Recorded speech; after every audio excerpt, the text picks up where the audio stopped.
Certainly, I was always passionate about the inner workings of the organization, the pivotal role that the human resource, the human capital that is always playing in an organization that drives the success of the organization. Actually, marketing do their work, they have sales, they have numbers, but people say HR is the person who is actually the person who is just sitting talking, or by the myths we go, we have heard a lot of things.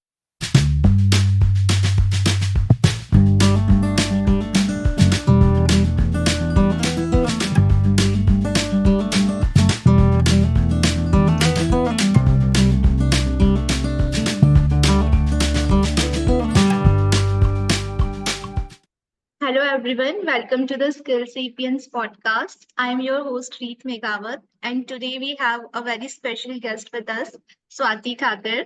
She has currently done her MBA from SIBM Nagpur, and she has excelled in her HR internship at KPIT Technologies and ICICI Home Finance. And she's currently got an PPO from HCL Technologies. So welcome to the show, Swati, and congratulations on your PPO from HCL. Thank you so much, Reed. It was such a warm welcome. Uh, so Swati, can you start a bit about your background? Can you tell us a bit about your background and what drew you to pursue an MBA in Human Resource Management at SIBM? Certainly, I was always passionate about the inner workings of the organization, the pivotal role that the human resource, the human capital that is always playing in an organization that drives the success of the organization. Actually, it is the heart of the organization. So that doesn't mean the other departments are of not use. They are actually integrated with us. But after completing my bachelor's, that is in commerce, I was more interested in commerce only. So I pursued my BCom, and with a strong academic record, I realized that I am a management person. I don't want to be in science. So that made me more delve deeper into the strategic part, the aspects of management, managing people, and how we enhance the organizational efficiency. So this made me to choose SIBM Nagpur, where it was a good opportunity for me at that time when cracking the SNAP exam and going into SIBM Nagpur made me had stood on to a good curricular experience, focus on HR analytics, where learning and development is a sector where nobody as an HR pursue their career particularly into.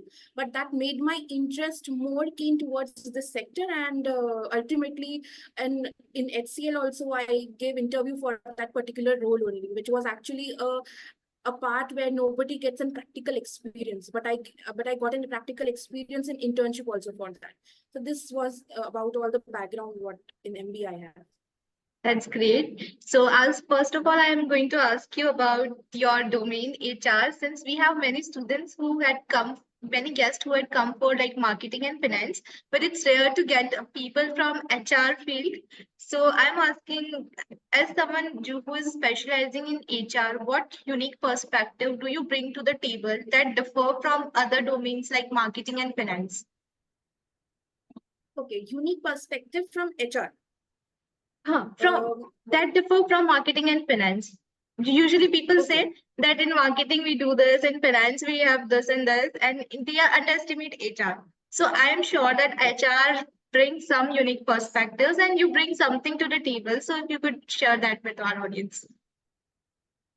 Uh, for me, HR is the lifeline actually of the organization. So what I have seen through is actually integration.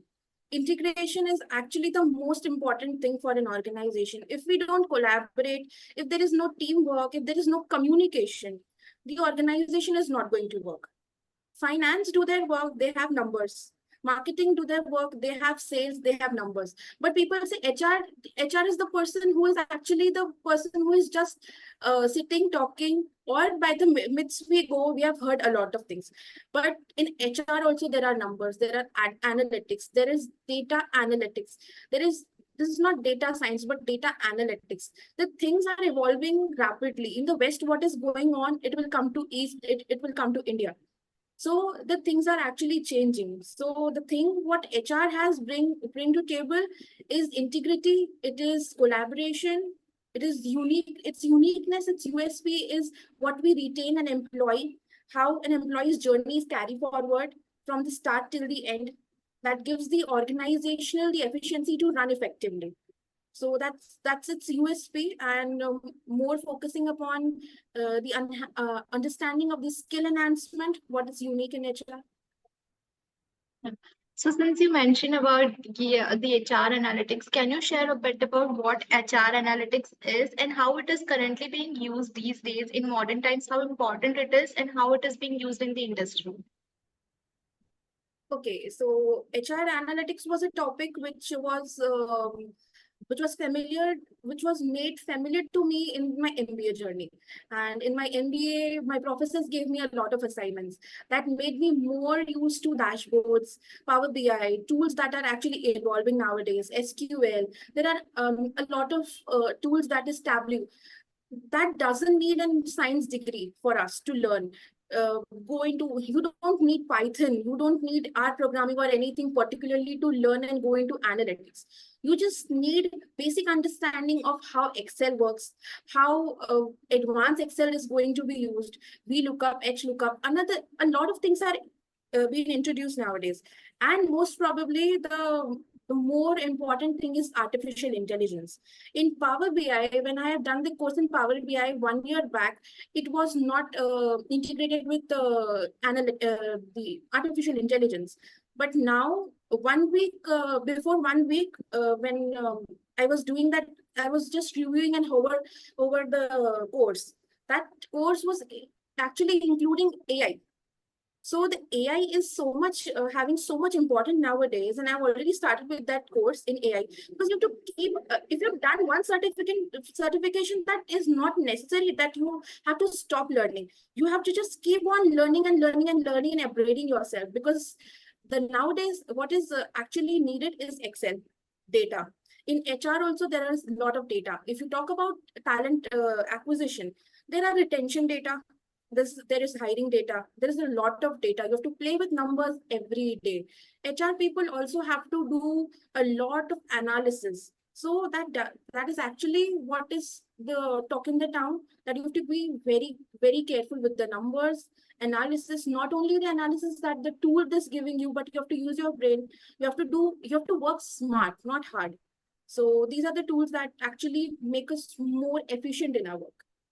It's really useful to know about all those tools. And yeah, and you mentioned attrition analysis. So attrition analysis is one of your specialties, right? Yes. Yeah. So what trends or insights have you discovered and how companies can leverage this information from analytics or data analytics to improve employee retention?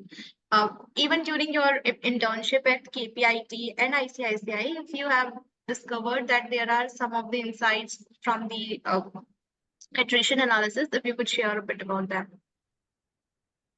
Okay, so at the time of internship, I was given a lot of projects on attrition analysis in both the companies, in KPIT and ICICI Home Finance. Both the companies were very much interested towards curbing the attrition rate, because this is the thing which is actually a promising thing for the organization, where we don't want to lose our skilled employees. We don't want to lose the people who are actually contributing towards the organization, and that actually makes the organization to success and to step up the ladder. So for me to a basic data of Excel and going to create pivot tables, dashboards with that data and giving them insights was a very great journey. Knowing nothing about Excel and then doing everything from the scratch to coming to here with knowing Power BI and everything today is really a great journey. So what attrition analysis is actually about is just a data which is segregated into voluntary attrition, involuntary, and three types of attrition and everything. Then you have to do a lot of things with Excel, cleaning the data, sorting the data, but then you have Power BI. Now with Power Query, you can sort that data.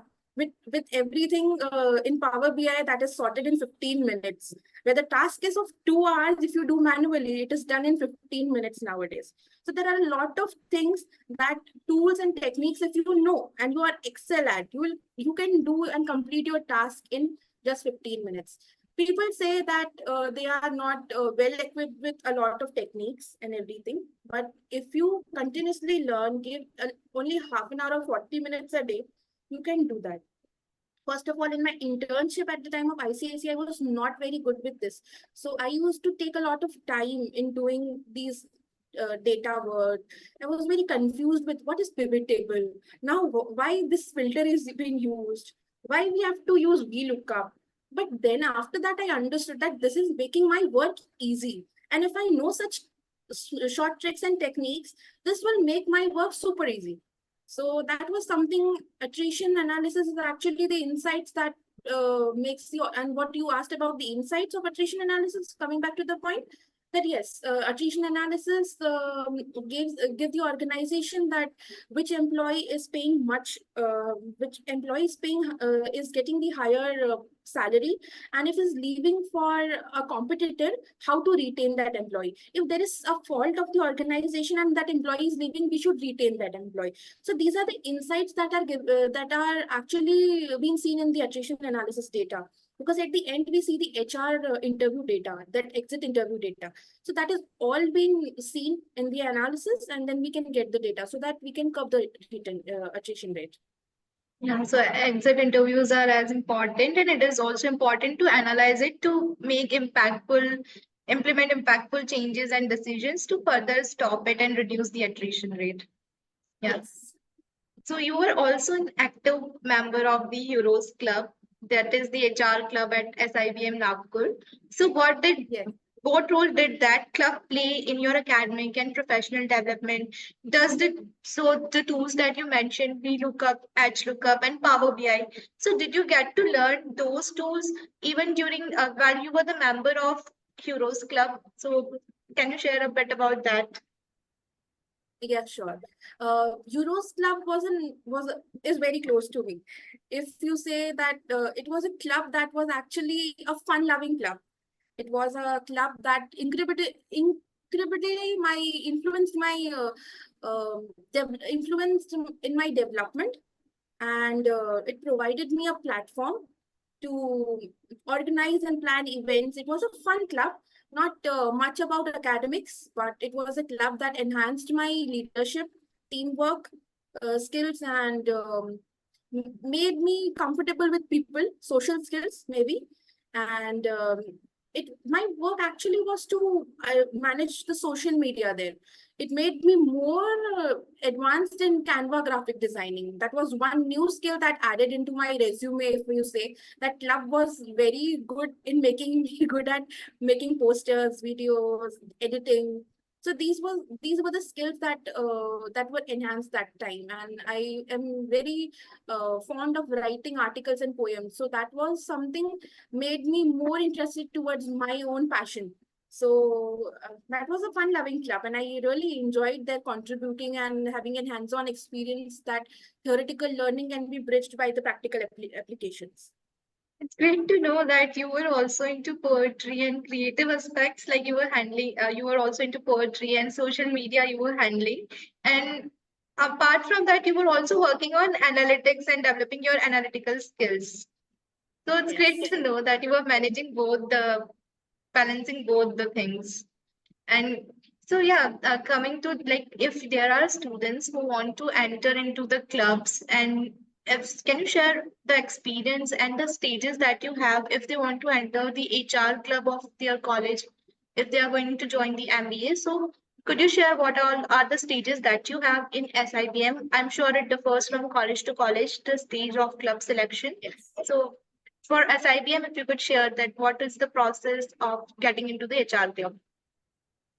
Yeah, sure.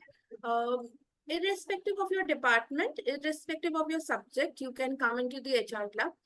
Nowadays, it has been changed from the previous what the function it was. Now it is a process like there will be a form floated, there will be interviews. I have also given the interviews. same way, two interviews you have to give. You have to clear the interviews. If you are worth contributing to the club, they will take you. So it is about how you will contribute. What will you bring to the table? Is there something unique that you can contribute? Is there any skill that you can deliver? So basically, it is making your brand and then delivering that brand. You have to sell yourself, may it be in an interview, may it be or anything. Whenever, wherever you go, you have to sell yourself for that. You have to make yourself as a brand, and that image you have to sell, because it is all about how you deliver your skills. So everywhere you go, you have to contribute something or the other, because if you are valuable, then only you will stay. Otherwise, it is not worth it.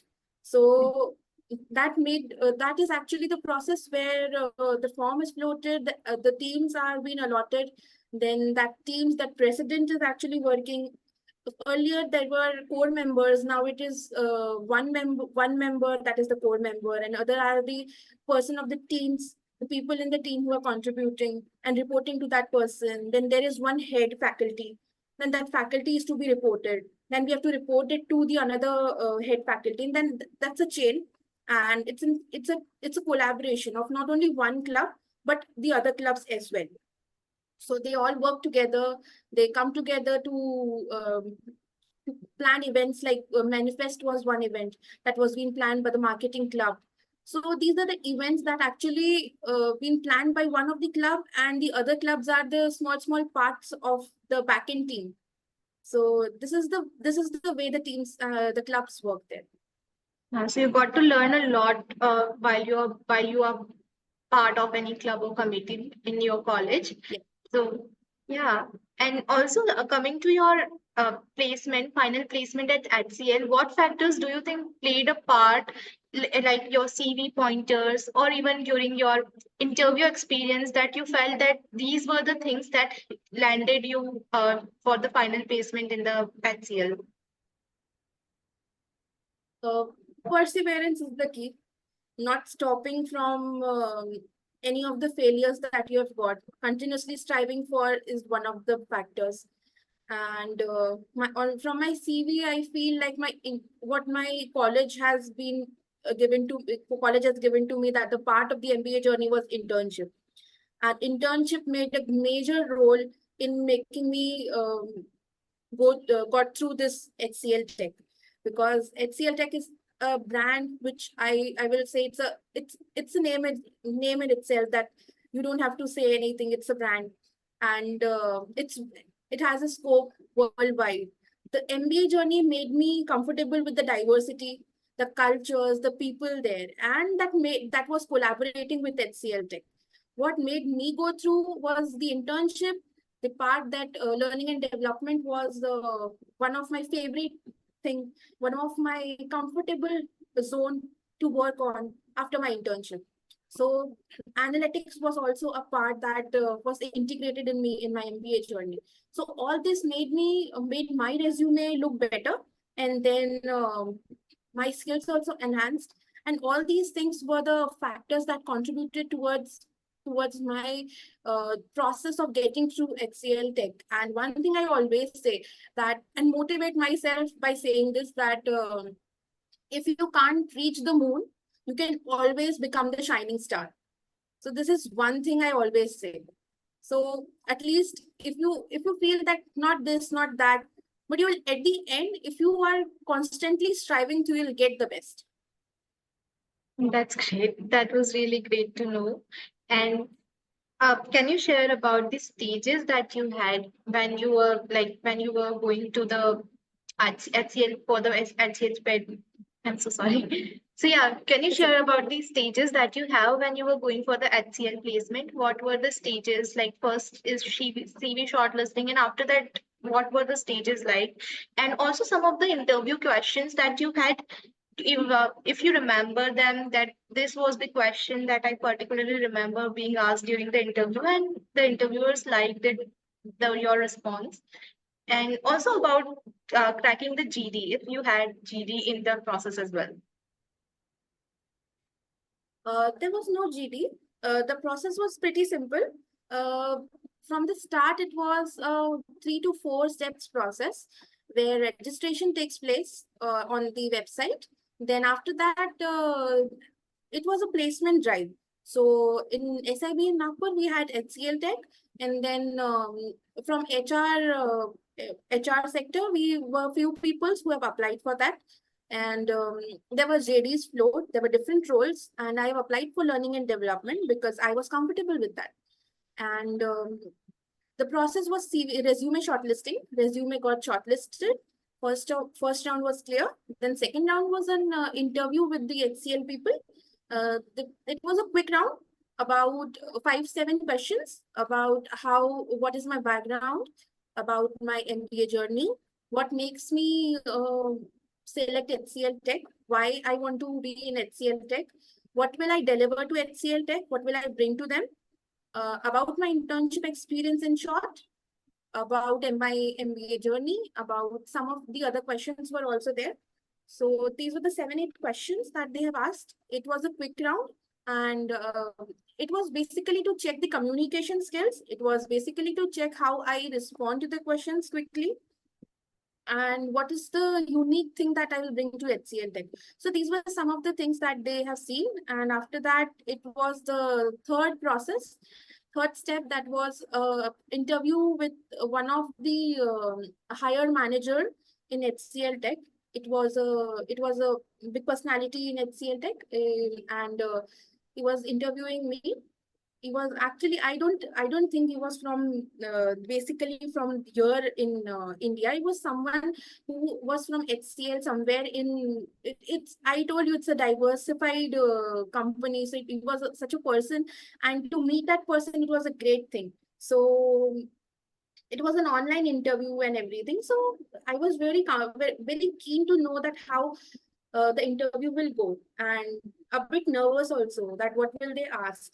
So they started with some of the few questions about my internship experience, collaboration of my JD with the the resume and everything. What will be the key points that I'll be delivering? How I will manage the stakeholders? How will be the analytics part will be handled? What I have done? How will that help me in the further journey? Is there anything I can contribute? So there were a lot of questions, there were a lot of things that they were asking. There were technical things also that they have asked. They've asked a lot of questions in formulas as well, in Excel formulas also. There were a lot of things that they have asked me, like, if I have given you XYZ data, they've given me a pretty good data, and then they asked me that if you work with this data, how will you get this answer? How will you analyze this answer? So how will you analyze this question and then get through this data? What about attrition data? And they asked me everything from my resume, other than resume, about a little bit personal questions about like family relocation questions. And these were the questions, and it was an more than an hour interview. So it was a pretty good interview. I felt nervous also because I was fumbling a lot, because when there are a lot of questions, you think that you will do it, you are prepared, you have done a lot of things in your bag, you have prepared a lot. But then when you get to deliver a lot of things in front of such a person who is actually knowing more than you, and you know that you will fumble. So then you get nervous. But what made me go through was the confidence. What was that was the thing, that confidently answer whatever you know. If you don't know, don't fake it. Just say that I will learn this in future. I'll definitely go through this after the interview. Just say it.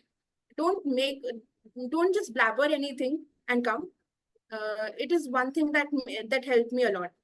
And the last process was the HR round. That was pretty good, a short round where the final things were discussed. So this was the process. Yeah, so it's really important to be thorough with your CV. Whatever skills you put in your CV, you should be well able to Yes. justify that, and aware of each and every pointer. The questions could be asked from your CV only, and you should be able to well justify that yes, you know these things. You have not simply mentioned it just for the sake Yes. of a pointer. So that's True. great. And also, that was quite relatable that you mentioned that you were a little nervous during your interview. So, interviews are usually nerve-wracking moment for some students. So, if you could share some insights and some advice to help them that what they should do to overcome that nervousness, or how they should be communicating, even if they are nervous, what could they do during the interview to calm themselves down, and what advice would you like to give them that they can make the interview success? मतलब, If you already know about the company, the background, if you are thorough with what the company is doing, what is the current market situation, if you know what is going on in your field, you will be confident. But nervousness is a part of everything. If you're doing anything, you will be a bit nervous. If you're going for a party or wearing a dress, you will be nervous that how am I looking today? Am I looking awkward? I'm feeling a little bit awkward. Am I not comfortable? If you're not comfortable with the dress, you will be nervous. So nervousness is a part. It is a good thing. It is not a thing that you have to be bothered about a lot. But you have to be confident enough that when you are speaking anything, if you're wrong with the grammar, also no problem. But if you're speaking, you are trying, that is more important. A lot of engineer people are like, they are from Hindi background. They have done their engineering in Hindi, but then they come to the corporate and then don't know how to speak in English. And at the time when we are taking interviews, they don't know how to speak in English, but still on the basis of their skills, they go through the process, and they are actually getting packages of 17 lakhs plus CTC. So this is not about how good you are at your language, but something that you are good at your skills and delivering your skills. How confidently you deliver your skills, how best you are trying to learn. If you don't want to learn, that will be shown at the time of your process only. But if you want to learn, that will be shown. Like, you have to be a person who is keen and continuous in learning. You have to be patient. You have to listen first and then answer. You don't have to listen to just answer. Like, whatever is being asked, you don't have to just speak out. You have to understand, you have to process it, and then you have to speak. Take your time. Interviews are also like, you can ask for a minute. So please give me a minute, I'll answer it. You can ask. So you have to take deep breaths. You have to be prepared. And nervousness is a part. So if you are nervous, then it's okay. You are actually in the right stage of getting through your interviews. So it is okay to be nervous. And confidence is the key. that's great. Thank you for sharing your advice. I hope our students benefit from it. And also, do you have any final piece of advice or thought for the students who are seeking to enter primarily in MBA HR, or are trying to get job in HR analytics? Okay. So never say no to learning. If you are well equipped with a lot of tools also, never say no to learning. And there are a lot of things that a lot of people are of age that is more than 25. So if they are like getting a knowledge from a person who is 20 years of age, never be hesitated to learn, because adult learning is one thing that everybody won't understand. In the field of learning and development, when we train people, when we know that this training is going on, there are a lot of people who hesitate to learn. So learning is the one thing that everybody, may it be at the start of your MBA journey, may it be when you are in your hostels, or you are doing your MBA from day to day, you are a day scholar, or anybody who are an MBA in a full-time or a part-time MBA person, you have to be saying yes to the learnings. You have to integrate your theoretical learning with the practical experience. Please do the internships in your MBA journey. It is very useful. Make yourself good at the very first year only, so that you get a good internship in a good brand, not a brand, but a startup as well, because learnings are very important. You start from anywhere, in any company. If you are getting to learn, please do it. Paid, unpaid, doesn't matter. That is not the case. If you are learning, it will be useful. It will be useful at the time of your final placements. because that is the thing that will not only help you in your placements or career, but also in your personal life as well. Because integration of your everything, today we don't say workplace balancing out or anything, workplace balance or anything. We say workplace integration. We are integrating everything with our office, with our careers, with our everything. We are growing ourselves with our career. So you have to be saying yes to the learnings and opt for anything you want to. Just be confident that you will do it. And you will do it. Don't just go because your friend is going. Don't just do it because the other peers. Don't go by the peer pressure. So this is one thing.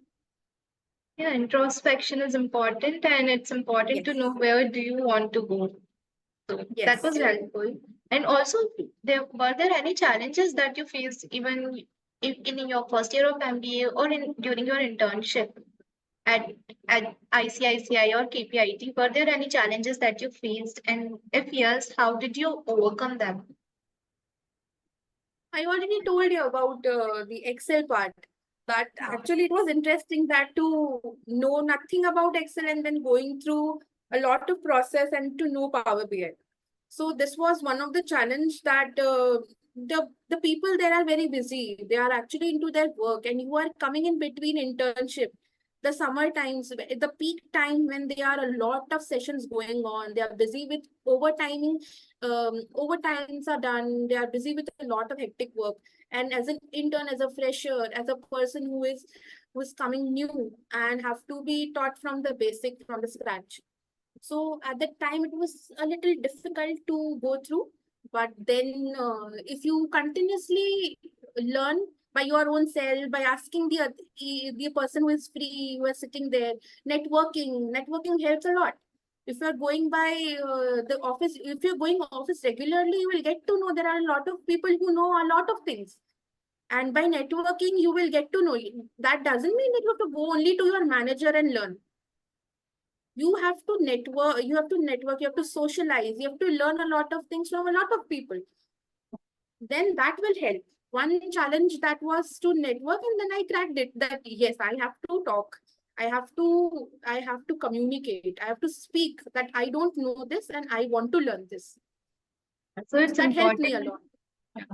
It's important that networking is important, and it's not like you connect only with your managers or people who are working on a higher position at your internship.